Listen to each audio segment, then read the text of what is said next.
Ahí sí. Ahí estamos. Ya. Gracias por la acotación. Profe, Y dígame. consulta, ¿alguna posibilidad de que suba el PPT al aula para ir siguiéndolo? Sí, ningún problema. Por favor, gracias. Ya, veámoslo al tiro entonces. Les voy a compartir.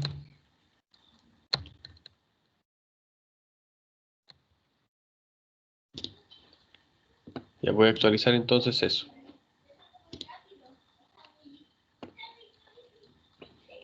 Denme un minuto y lo actualizo al tiro.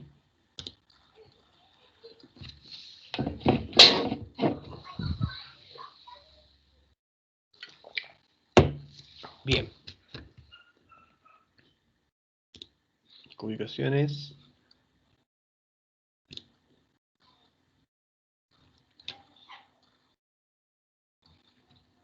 Activar.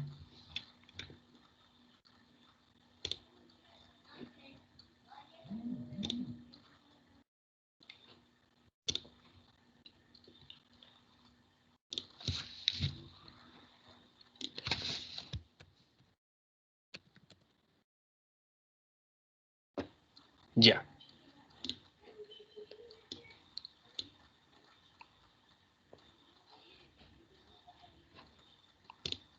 Veamos si... todavía no lo pueden ver.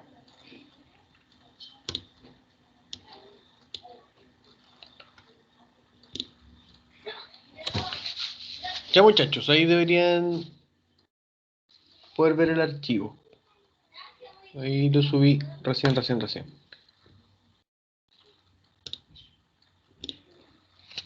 Ya.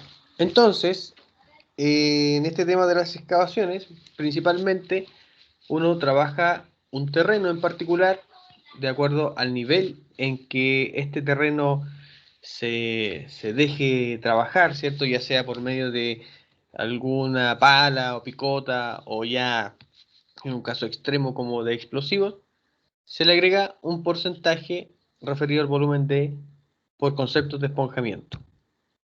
¿Ya?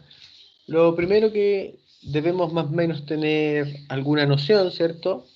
Se trata de qué es el suelo, ¿ya? El suelo corresponde a un estrato o una capa superficial de la corteza terrestre que es resultado de un proceso natural de desintegración a través de los años, ¿ya? Ya sea producto de agentes atmosféricos como el viento, la nieve, el agua, las heladas, etcétera, ¿ya? Y lo que va provocando es que se vayan formando distintos tipos de suelo, ¿ya? En esa imagen, ¿cierto? Se presentan algunos tipos, ya desde el más blando hasta el más complejo de trabajar. Y de la misma forma, podemos ver, ¿cierto? Una imagen también referencial respecto a los tipos de suelo mediante a lo que nos podemos enfrentar en algún minuto.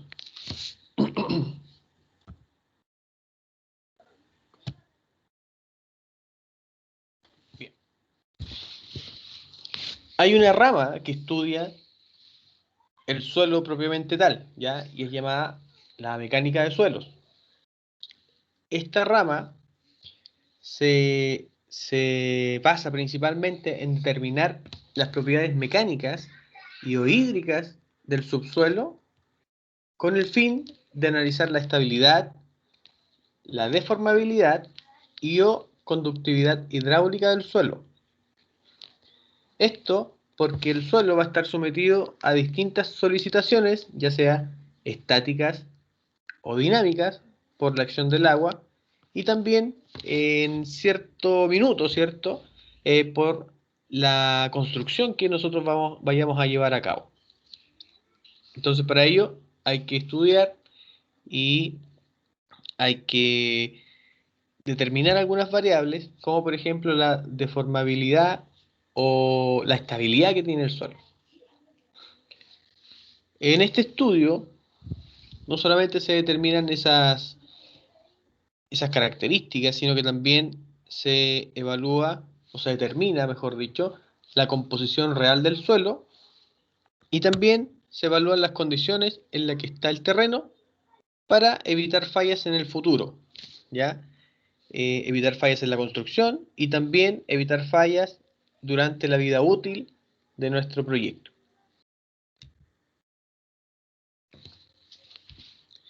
El objetivo principal de esta rama es determinar las condiciones del suelo, ya sea para proyectos de cualquier envergadura, sean pequeños o sean ya de gran envergadura, o sea, puede ser una casa o puede ser esto un edificio, ¿cierto?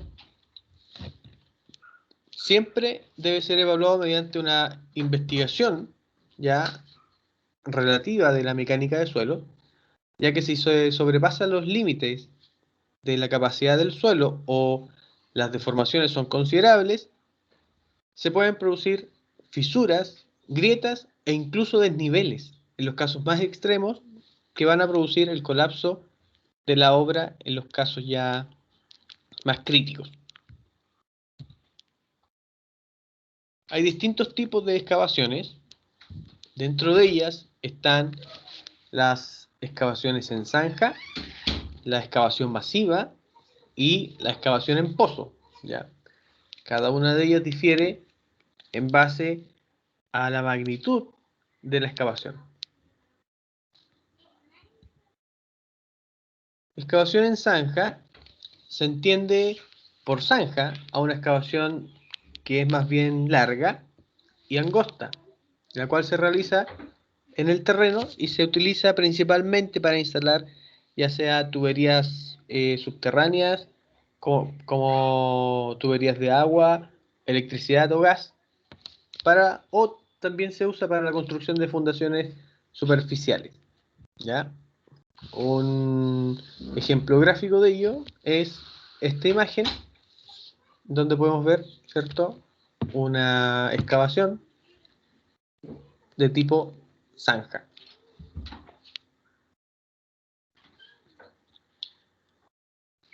Si se pueden percatar, bueno, estas excavaciones no son muy profundas que digamos, ¿ya? El segundo tipo corresponde a la excavación masiva.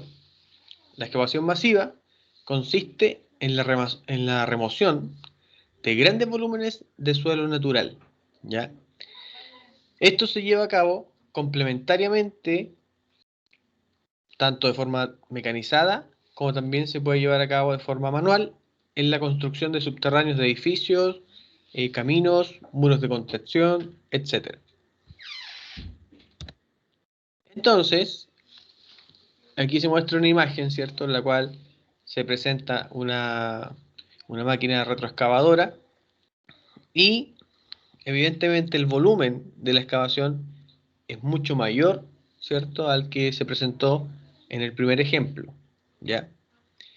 Principalmente la excavación manual tiene que ver con los detalles que deben llevar a cabo en esta excavación masiva, ¿ya? Por eso no es que se trabaje a pala todo ese volumen a trabajar, sino que se ven algunos detalles. Y por último está la excavación en pozo, lo que concierne a excavaciones ejecutadas verticalmente. Estas pueden ser tanto de sección circular como de sección cuadrada y por lo general son de gran profundidad. Para llevar a cabo este tipo de excavación, ya sea para la construcción de pilas de intibación, para pozos de reconocimiento o para pozos relativos a la captación de aguas. En estos casos, generalmente la excavación es de tipo manual, ¿ya? Bueno, y ahí se comparte una imagen respecto a este tipo de excavación,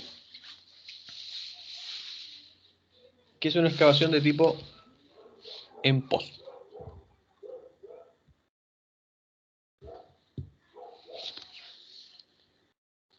Bueno, hay excavaciones que naturalmente tienen un talud, ¿ya?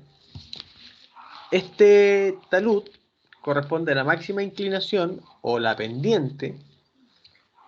Esta pendiente se refiere al ángulo que forma esta excavación, ¿cierto? Con la horizontal, que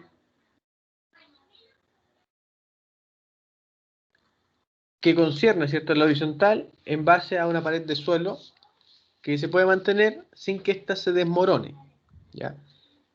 Esto depende evidentemente de la calidad del suelo, ¿ya? De la estabilidad estática y geosísmica que tenga. Todas las excavaciones sin entibación deben dejar en su coronamiento, ¿cierto?, que corresponde al borde superior, una berma de 1 metro de ancho, lo cual no se debe cargar ni ser utilizada como pasillo de circulación, ¿ya? A menos que esa condición sea considerada en el diseño, ¿ya? Esto es más que todo por seguridad.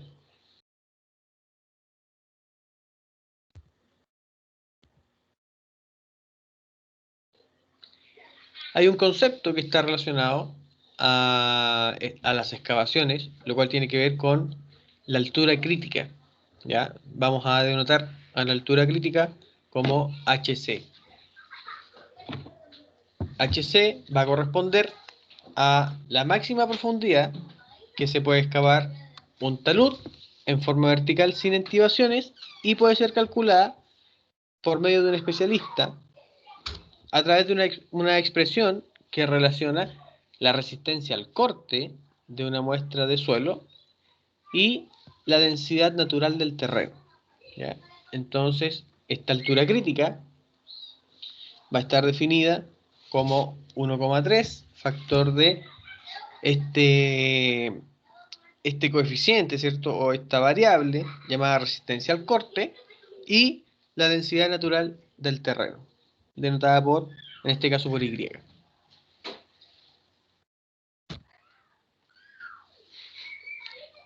La altura crítica, para que tenga un mayor grado de confianza, se le asocia un factor de seguridad.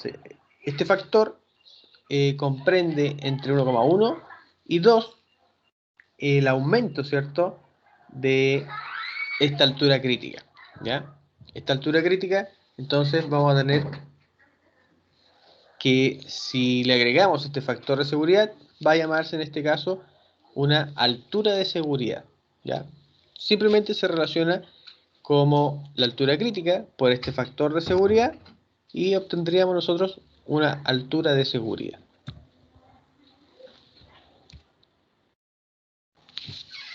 Bueno, esta altura de seguridad nos sirve a nosotros para determinar un valor mínimo del distanciamiento que se debe tener entre esta excavación, ¿cierto?, entre el borde de la excavación y donde uno puede sobrecargar el terreno, ¿ya?, para evitar desmoronamiento.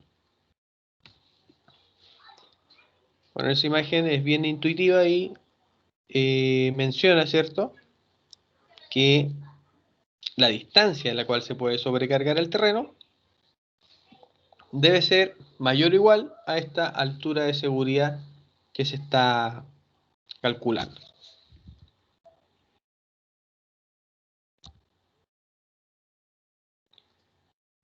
Bueno, aquí se dan también algunas recomendaciones para proteger taludes. En primera instancia, se debe eliminar el material sobresaliente cuando el talud está socavado. ¿Qué significa esto? Que hay una excavación excesiva solo en la parte inferior del talud. En segundo lugar, si el talud es en un suelo cuyo material es susceptible al desprendimiento, se debe considerar la colocación de una malla de protección. Tercero, se deben proteger las paredes del talud de la pérdida de humedad por altas temperaturas o por el viento. Una forma de mitigar, ¿cierto?, este efecto es por medio de hormigón proyectado. ¿Ya? Me imagino que ya lo han visto en algún minuto cuando, por ejemplo, uno va, no sé, por la carretera y hay algunas partes en donde está un talud, ¿cierto? Generalmente hecho, y para evitar que haya un desmoronamiento o producto de las altas temperaturas, ¿cierto? Vaya perdiendo humedad del terreno y este empiece a caerse, ¿ya? Cuarto, los taludes se deben proteger de los impactos por golpes de elementos levantados por la grúa o de algún choque de vehículo, ¿ya? Para ello, bueno, se disponen de los dispositivos de seguridad necesarios. Y finalmente, hay que señalizar los bordes de la excavación. Ya, esas son algunas recomendaciones que se da para proteger los taludes. Hay un concepto que está muy relacionado, ¿cierto?, con la excavación, que es este concepto de entibación. Ya, la entibación es un sistema como de seguridad para evitar que haya un desmoronamiento. Ya, esto, evidentemente, para evitar accidentes, para evitar también de que estemos trabajando dos veces el mismo lugar. Ya, y este sistema de entibación corresponde a una estructura, lo cual da una contención provisional y flexible, la cual se puede llevar a cabo a través de el total de la excavación o de una forma parcial, ¿ya? Y permite excavar con paredes verticales o con talud, ¿ya? Hay de ambos tipos. Y aquí se comparte, ¿cierto?, cuáles son los componentes de una entibación. Ya esto es bien, a modo bien general. Me gustaría que pudiésemos profundizar un poquito en esto. Hay empresas que incluso se dedican a entibar, ya, digámoslo así, y proveen de estos sistemas para asegurar una excavación con entibación. Bueno, ahí está. Hay un panel, ¿cierto? Que son estas dos láminas, pueden ser de distintos materiales, ya sea madera o fierro. Hay una articulación, ya, lo cual se puede ir adaptando al terreno en base a la inclinación que tenga este. Y está, está también, están algunos rieles asociados y un componente que se llama riorta. Bueno, las partes principales de la entibación tienen que ver con el codal o el travesaño, lo cual corresponde a un elemento resistente atravesado de forma horizontal entre taludes de una excavación y que solo trabaja como puntal. También tenemos el larguero, lo cual corresponde a un elemento resistente que es colocado en sentido horizontal, el cual va paralelo al talud de la excavación y que recibe la carga perpendicularmente a su longitud. Y también tenemos el panel de entibación, los cuales son estas placas, las cuales pueden ser conformadas ya de madera o de metal, ¿cierto? Como les adelanté un poco, y que va contra el terreno para contener el suelo. ¿Ya? Estos son los que cumplen la función de evitar el desmoronamiento.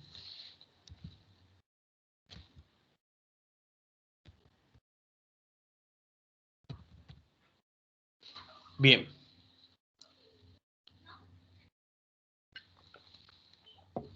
¿Cuándo se recomienda el uso de la entibación? El uso de la entibación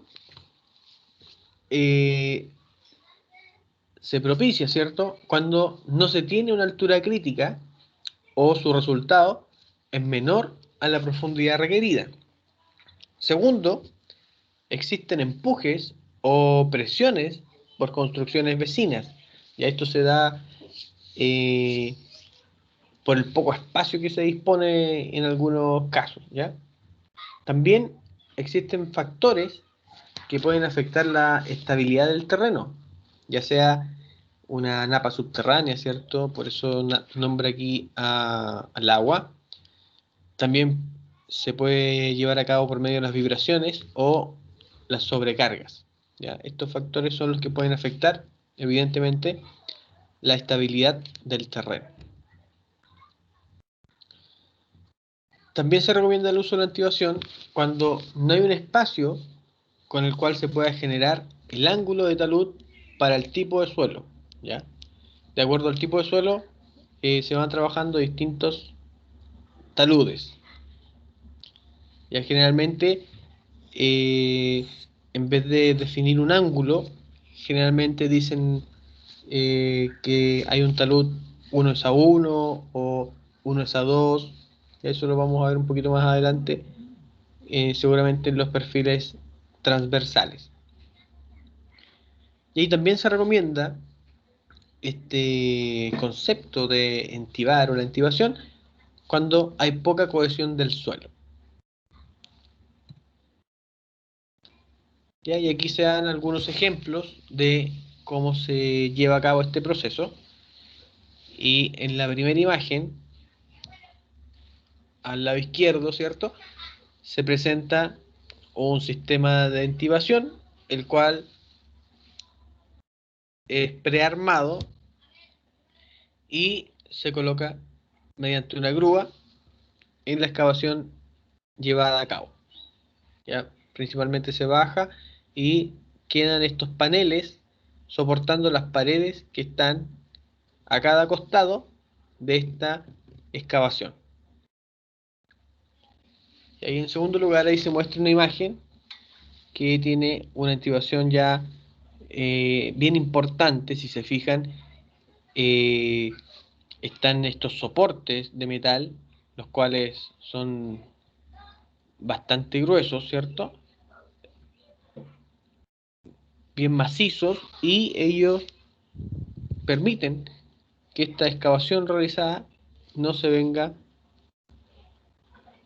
abajo, ¿cierto? O se desmorone en este caso en particular.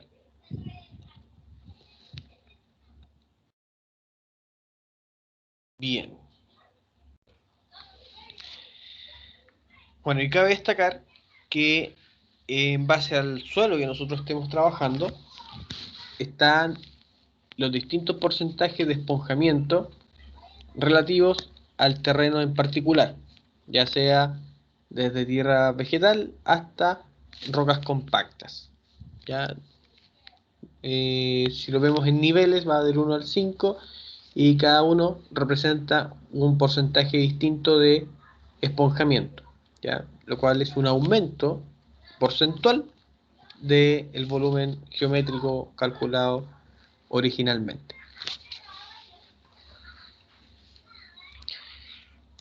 Bien, antes de ir a la segunda parte, me gustaría que hiciéramos un break, ¿ya? Y nos pusiéramos al día entonces con la lista. A ver, veamos la asistencia.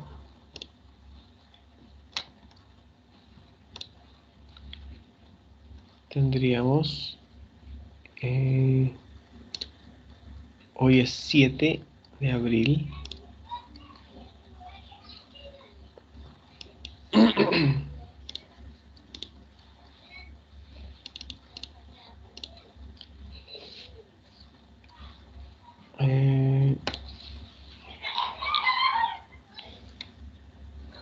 Ya.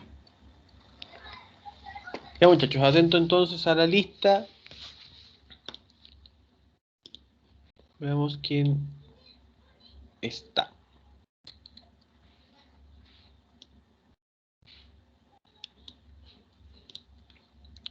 Tenemos a Pablo Baeza. Presente, profe. Perfecto. Maximiliano Bustos. Presente. Maximiliano, bien. Francisco Bustos. Presente. Francisco. Mauricio Cabello. Mauricio.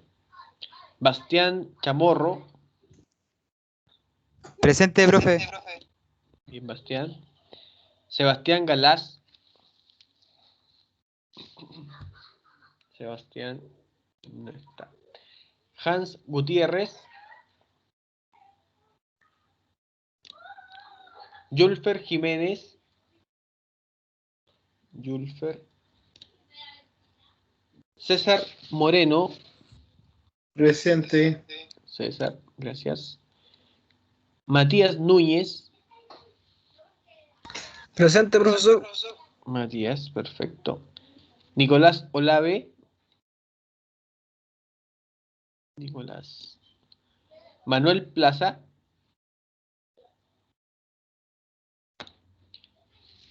Juan Antonio Profe. Rodríguez. Profe, disculpe, Nicolás Olave está sin micrófono, pero está presente. Ya.